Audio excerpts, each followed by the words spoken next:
నమస్కారం పిల్లలు. మీరు ఎప్పుడైనా జూకి వెళ్ళి జిరాఫీని మరియు దాని పొడవాటి మెడను గమనించారా?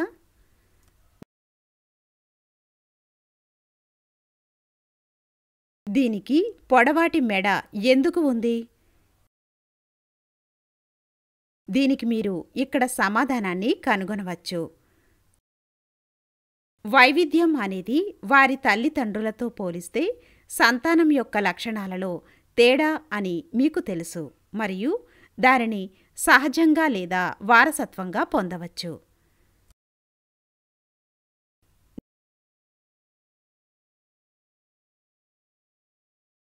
నెమ్మదిగా మరియు నిరంతర ప్రక్రియగా జీవులలో క్రమంగా సంభవించే మార్పును పరిణామం అంటారు.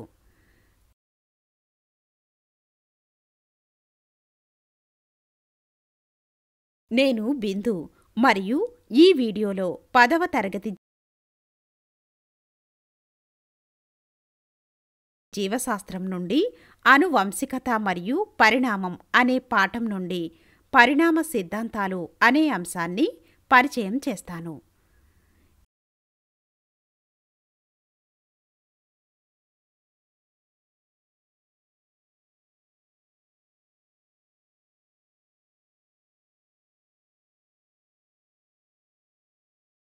జీవులలో పునరుత్పత్తి సమయంలో వైవిధ్యాలు అభివృద్ధి చెందుతాయి.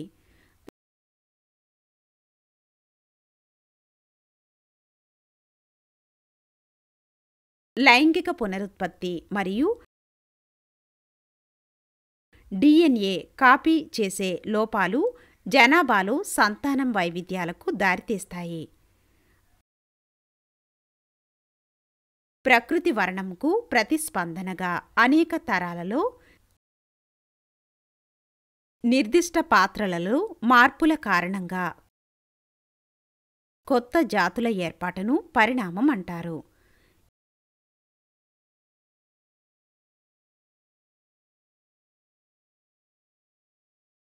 జీవులలో సంభవించే సహజ మార్పులు లామార్క్ మరియు డార్విన్ ప్రతిపాదించిన పరిణామ సిద్ధాంతాల ద్వారా వివరించబడ్డాయి.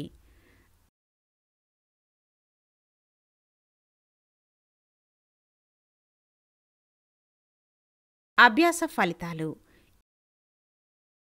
ఈ అంశాన్ని అధ్యయనం చేసిన తరువాత మీరు దీని గురించి తెలుసుకుంటారు.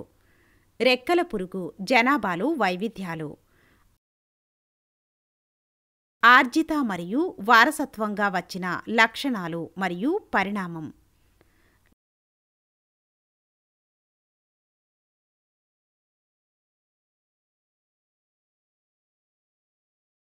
లామార్కిజం,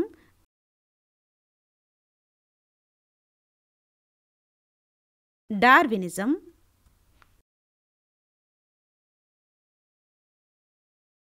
కీలక పదాలు వైవిధ్యాలు, పరిణామం, రెక్కల పురుగులు, జన్యు విస్థాపనం,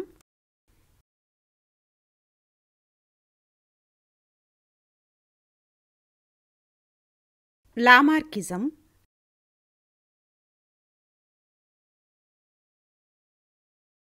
డార్వినిజం,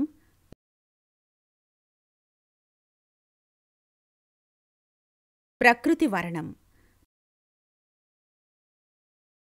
పరిణామంపై కాన్సెప్ట్ మ్యాప్ని చూద్దాం.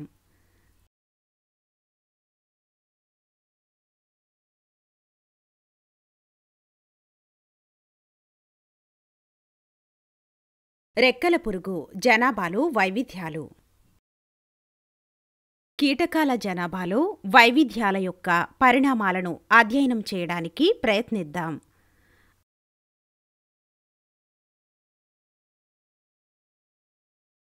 ఆకుపచ్చ ఆకులపై పొదల్లో నివసించే 12 రెక్కల పురుగులు సమూహాన్ని పరిగణించండి.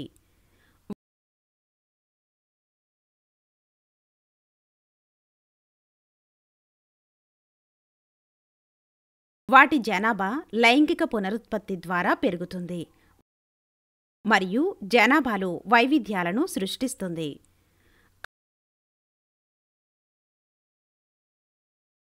కాకులు ఎర్రటి రెక్కల పురుగులను తింటాయి మరియు వాటి జనాభా నెమ్మదిగా తగ్గుతుంది.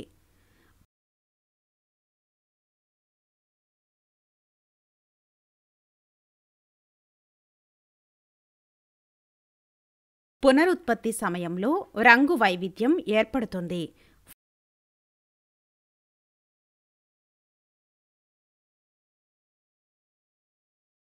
ఫలితంగా ఆకుపచ్చ రంగు రెక్కల పురుగులు ఏర్పడతాయి. అంతేకాకుండా ఈ ఆకుపచ్చ రంగు రెక్కల పురుగు దాని రంగును దాని సంతానానికి అందిస్తుంది మరియు సంతానం అంతా ఆకుపచ్చగా కనిపిస్తుంది.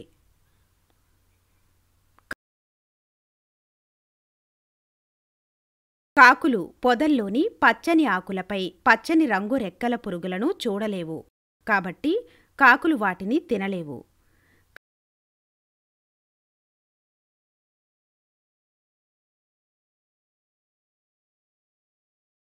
కాని కాకులు ఎర్రటి రెక్కల పురుగులను చూసి వాటిని తింటాయి.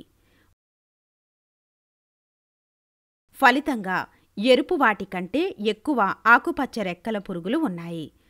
ఎరుపు వాటి సంఖ్య తగ్గుతాయి. ఆకుపచ్చ రంగు యొక్క వైవిధ్యం ఎరుపు రెక్కల పురుగుల కంటే గ్రీన్ రెక్కల పురుగులకి మనుగడ ప్రయోజనాన్ని ఇచ్చింది.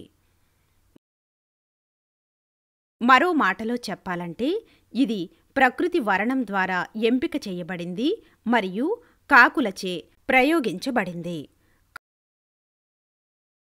కాకులు ఎక్కువగా ఎర్రటి రెక్కల పురుగులను తింటాయి మరియు జనాభాలో ఆకుపచ్చ రెక్కల పురుగుల సంఖ్య పెరుగుతుంది.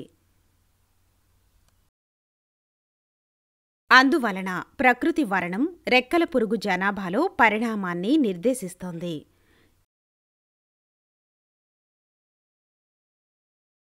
ఇది రెక్కల పురుగు జనాభాలో వారి వాతావరణంలో బాగా సరిపోయేలా అనుసరణకు దారితీస్తుంది. మరొక సందర్భంలో సంతానంలో మళ్లీ రంగు వైవిధ్యం ఏర్పడుతుంది.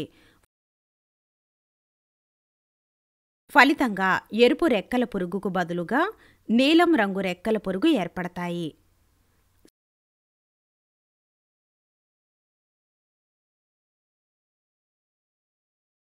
సంతానం మొత్తం నీలం రంగు పొందవచ్చు.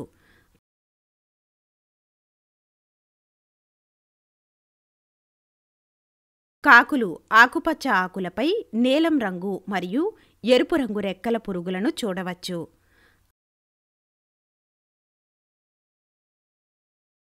అందువల్ల కాకులు ఎరుపు మరియు నీలం రంగు రెక్కల పురుగులను రెండింటినీ తినవచ్చు. ఈ సందర్భంలో ఆకుపచ్చ రంగు రెక్కల పురుగుల వలె మనుగడ ప్రయోజనం నీలిరంగు రెక్కల పురుగులకు ఉండదు.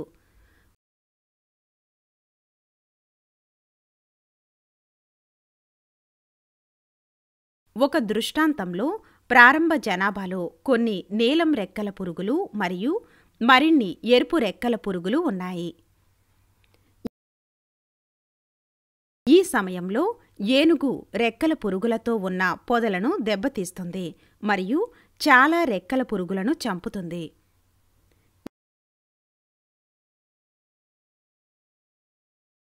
యాదృచ్ఛికంగా కొన్ని నీలిరంగు రెక్కల పురుగులు మాత్రమే బయటపడ్డాయి మరియు నీలి రెక్కల పురుగు జనాభా నెమ్మదిగా పెరిగింది.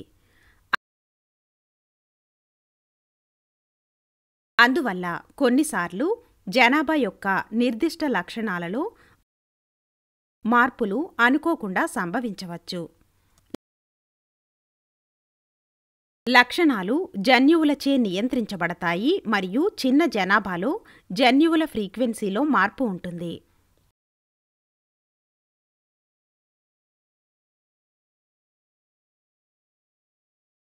దీనిని జన్యు విస్థాపనం అని పిలుస్తారు మరియు ఇది జనాభాలో వైవిధ్యాన్ని అందిస్తుంది.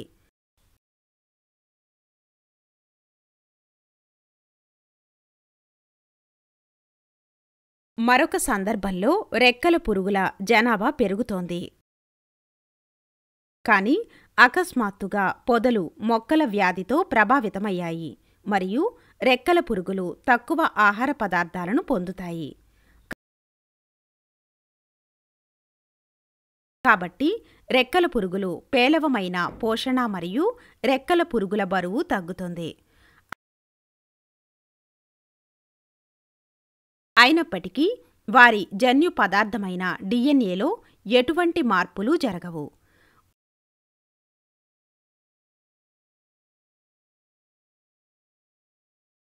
కొంత సమయం తరువాత మొక్కల వ్యాధి తొలగించబడుతుంది మరియు పొదలు పుష్కలంగా ఆకులతో ఆరోగ్యంగా ఉంటాయి. ఆరోగ్యకరమైన రెక్కల పురుగు జనాభాను పునరుద్ధరిస్తాయి. ఆర్జిత మరియు వారసత్వంగా వచ్చిన లక్షణాలు మరియు పరిణామం.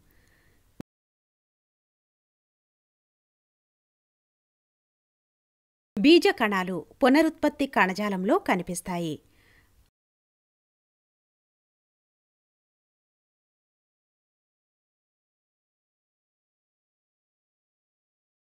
ఆకలి కారణంగా రెక్కల పురుగుల బరువు తగ్గినట్లయితే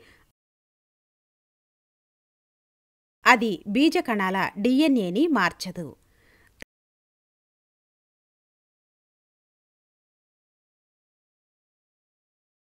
తక్కువ బరువు సంతానంలో వారసత్వంగా వచ్చే లక్షణం కాదు.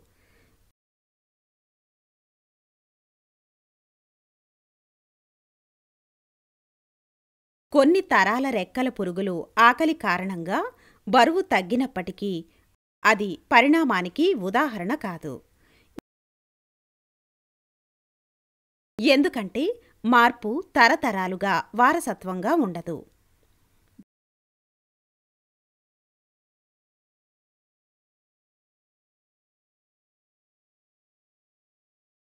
పునరుత్పత్తి కాని కణజాలాలలో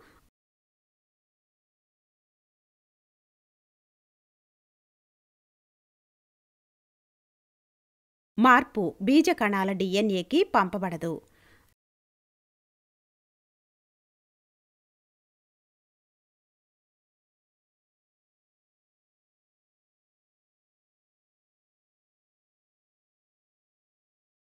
అందువల్ల వారి జీవితకాలంలో ఒక వ్యక్తి యొక్క అనుభవాలు సంతానానికి అందించబడవు మరియు పరిణామాన్ని నిర్దేశించలేవు.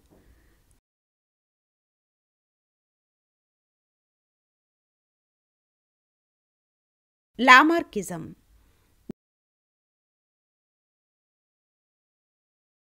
జీన్ బాప్టిస్ట్ లామార్క్ పరిణామ సిద్ధాంతాన్ని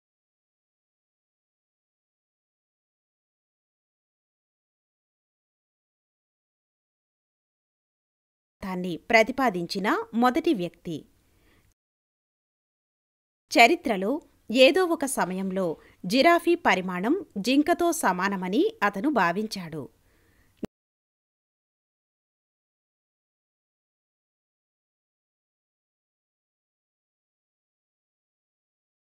నేలపై ఆహార పదార్థాల కొరత మరియు చెట్ల దిగువ కొమ్మలను చేరుకోవడానికి జిరాఫీలు తమ మెడలను సాగదీయడం ప్రారంభించాయి.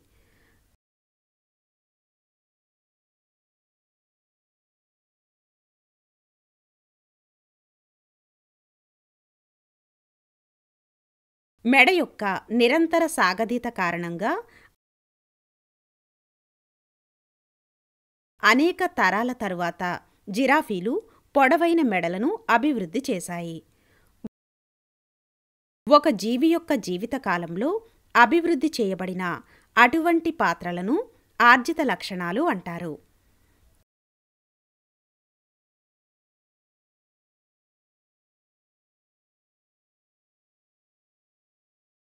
లామార్క్ ఈ సంపాదించిన ఆర్జిత లక్షణాలు తరువాతి తరంలో సంతానానికి బదిలీ చేయబడతాయని ప్రతిపాదించారు.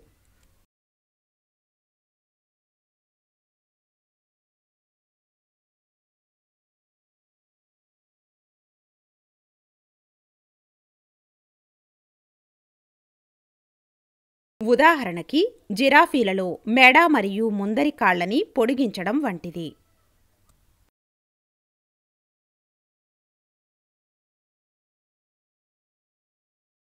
కానీ ఆగస్టస్ వీస్మాన్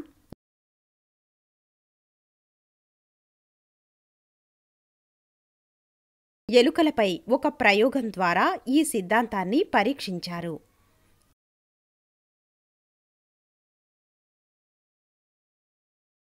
అతను ఒక తరంలో ఎలుకల తోకలను తీసివేసి వాటి సంతానం తోకలతో సాధారణంగా ఉన్నట్లు గమనించాడు. అతను 22 తరాల పాటు ప్రయోగాన్ని పునరావృతం చేశాడు.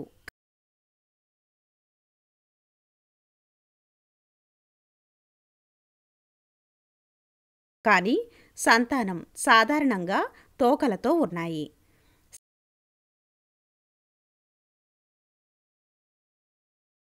శారీరక మార్పులు వారసత్వంగా సంక్రమించవని, సంతానానికి అందవని నిరూపించాడు.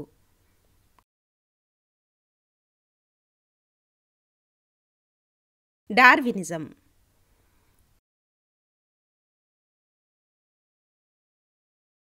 చార్లెస్ డార్విన్ ప్రకృతి వర్ణం ప్రసిద్ధ పరిణామ సిద్ధాంతం ప్రతిపాదించాడు.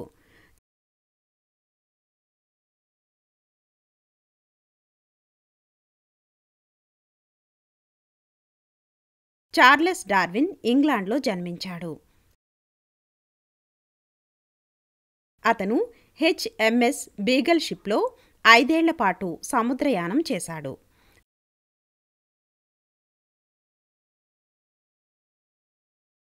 అతను గాలాపాగోస్ దీవులను సందర్శించాడు మరియు వృక్షజాలం మరియు జంతుజాలాన్ని పరిశీలించాడు మరియు అనేక ఆధారాలను సేకరించాడు. డార్విన్ గాలాపాగోస్ దీవులలో నిర్మాణంలో వైవిధ్యం కలిగిన పించ్ పక్షుల చిన్న సమూహాన్ని గమనించాడు.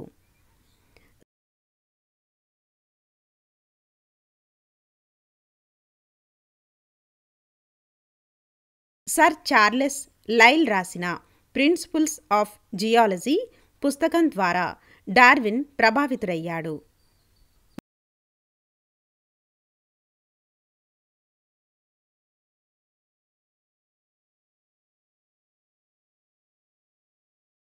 భౌగోళిక మార్పులు ఒకే విధమైన రేటుతో సంభవించాయని లయెల్ సూచించాడు.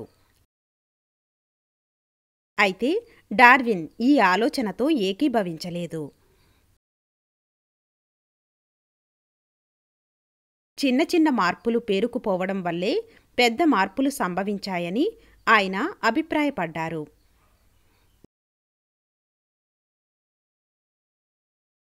An essay on the principles of పాపులేషన్లో రాసిన ప్రసిద్ధ మాల్థస్ సిద్ధాంతం కూడా డార్విన్పై ప్రభావం చూపింది.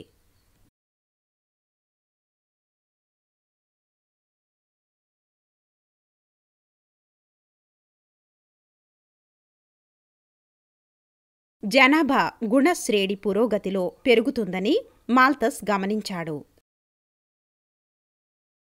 అయితే ఆహార వనరులు అంకశ్రేణి పురోగతిలో పెరుగుతాయి.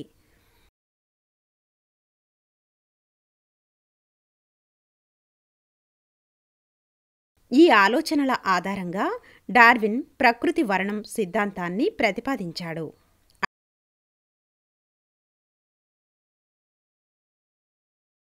అంటే ప్రకృతిలో ఏ జీవి మనుగడ సాగించాలో లేదా నశించాలో ప్రకృతి మాత్రమే ఎంచుకుంటుంది లేదా నిర్ణయిస్తుంది మరియు దానిని సర్వైవల్ ఆఫ్ ది ఫిటెస్ట్ అంటారు. ఉపయోగకరమైన లక్షణాలతో జీవులు మనుగడ సాగిస్తాయి మరియు పనికిరాని లక్షణాలు నశించబడతాయి లేదా వాటి పర్యావరణం నుండి తొలగించబడతాయి.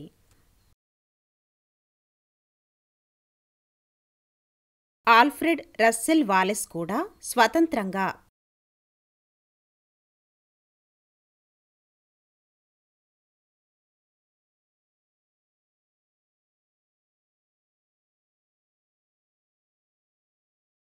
కొత్త జాతుల పుట్టుకకు ప్రకృతి వర్ణం దోహదపడిందని నిర్ధారించారు.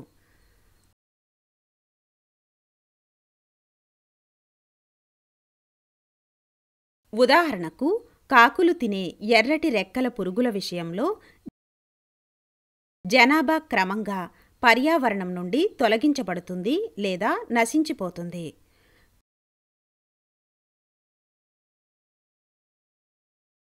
కానీ అదే సమయంలో ఆకుపచ్చ ఆకులపై ఉన్న ఆకుపచ్చ రెక్కల పురుగులు కాకులచే గమనించబడలేదు.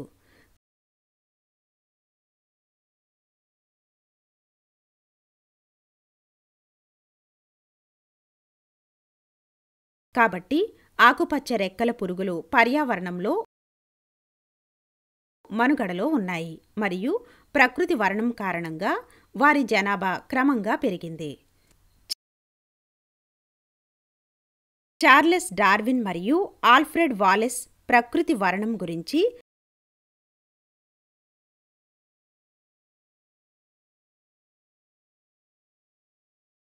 జర్నల్ ఆఫ్ లిన్నెయన్ సొసైటీలో సంయుక్తంగా ఒక కథనాన్ని ప్రచురించారు.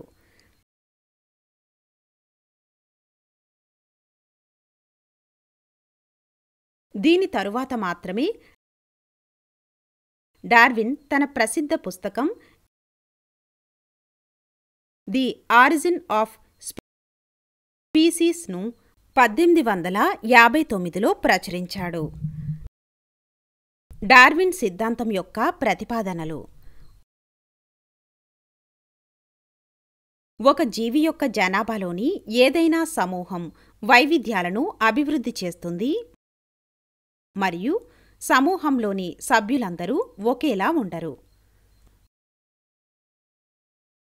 వైవిధ్యాలు వారసత్వం ద్వారా తల్లిదండ్రుల నుండి సంతానానికి పంపబడతాయి.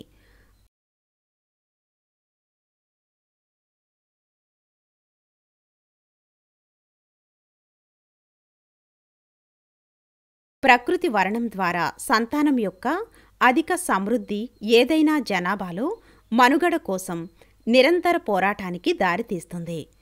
వైవిధ్యాలు కలిగిన వ్యక్తులు జీవించి ఉంటారు మరియు పునరుత్పత్తి చేస్తారు.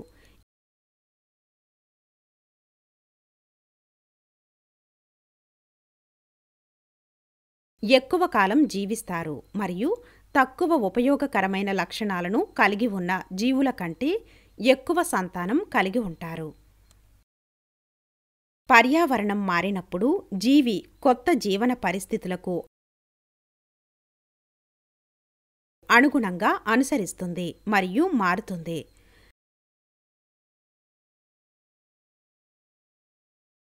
చాలా కాలం పాటు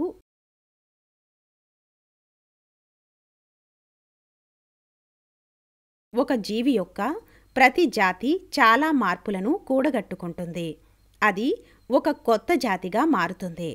ఇది అసలు జాతుల నుండి సారూప్యంగా ఉంటుంది.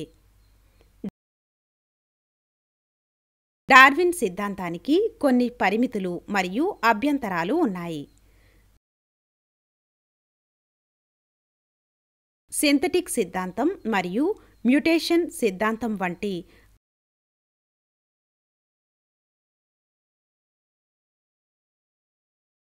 అనేక కొత్త సిద్ధాంతాలు ముందుకు వచ్చాయి.